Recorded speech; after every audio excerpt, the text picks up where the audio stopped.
Creativity is an addiction. It's one you can love. You can push it away, but it's going to come back and knock on your door again and again and again. You can call it names. You can embrace it with love, but it's still going to keep coming back because it loves you. Oh, creativity loves you.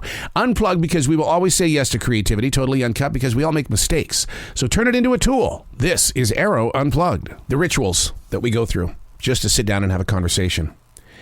I would love to just put a camera here sometime just to see what the body's action and reactions are before stepping into a thought.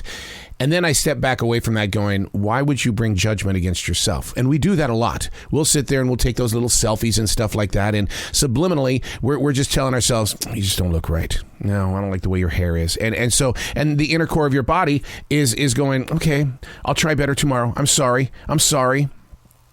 We are 4 days deep into this new season of spring. The sights and sounds of Mother Nature are a gift to all who have decided to receive. And you know what's really interesting is that each of us, we are unique in the way that we accept what spring is as it is happening to us. Some stories may have a likeness, but it's how we process it that generates the reaction. The mind, it settles into the birth of a brand new sunrise. To be present inspires the human soul to believe in its own changes. To help accept what is versus what won't become. Learning to listen to all that's natural, including morning walks through a forest. To be part of the atmosphere in the way of silently watching the early arrivers. You know, the fluttering tiny birds, the scampering rabbits, the deer that just stand there like statues. And inside their mind, they're saying, if I don't move, the human will not see me. 4 days into spring. Peacefully, we grow in harmony. Hey, it's Arroe. This is The Daily Mess, a chronological walk through an everyday world. I am a daily writer, watching the leaves pop in this forest, in the red bud trees with their purple flowers. And oh my God, it's just amazing. The dogwoods are preparing for their spring flowers as well. Everything is just growing, and you can't help but say, as am I. As am I. This is The Daily Mess. You're familiar with TED Talks, master classes, and so many other methods of education. Well, they are to inspire the human heart to believe in the spirit of location. Have you heard that one before? They are to inspire the human heart to believe in the spirit of location. Let me break this down. When I entered the martial arts world in 2002, I was no different than most people. It was all about the kicking, the hitting, the punching, right? It's more about locating the spirit of discovery and arrival, and less of the physical expectation. You see, as students, we were told that you can only master one thing only. Well, the eye of the ego took on the challenge, wanting to do 2 or 3 different things. I'll master these 3 things. Well, what it does is it creates confusion in the way of clouding up the process of personal location. To master the punch requires a completely different path of practices. I mean, you might be good at something, but have you truly mastered the skills? Inspiring the heart to believe in the spirit of location. So I ask, where are you? What have you been called to? Because my mantra has always been, share your story or someone will write it for you. And in this modern age, people are always rewriting your story. Sometimes it's very difficult for us to say, no, stop. That's not how it went. I was there because it's my story. I realize you're sharing it this way, but that's not how it went.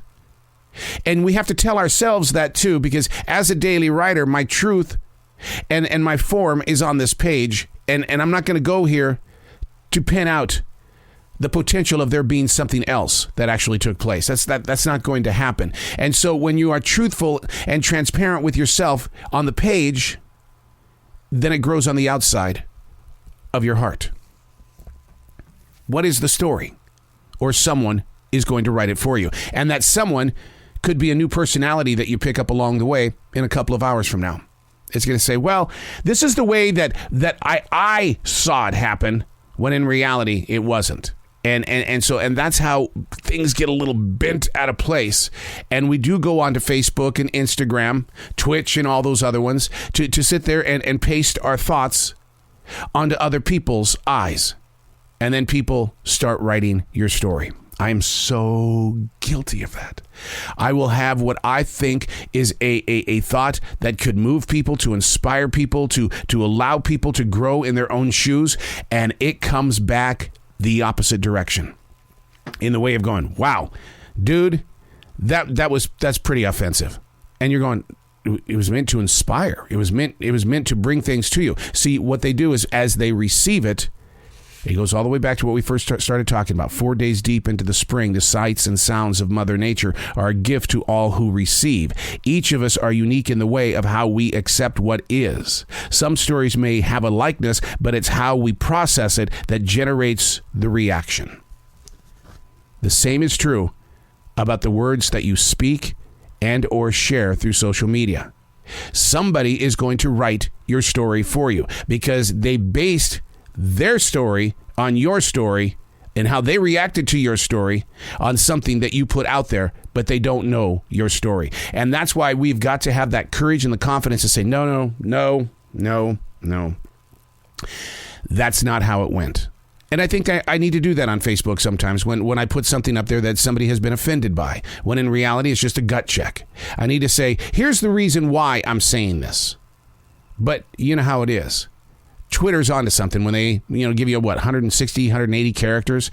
The human eye can only take so much. How much of a newspaper story do you actually read? Just the headlines? And then, well, okay, here's what's going on in the world. You based it on a headline? I'm Arroe, and that's the Daily Mess.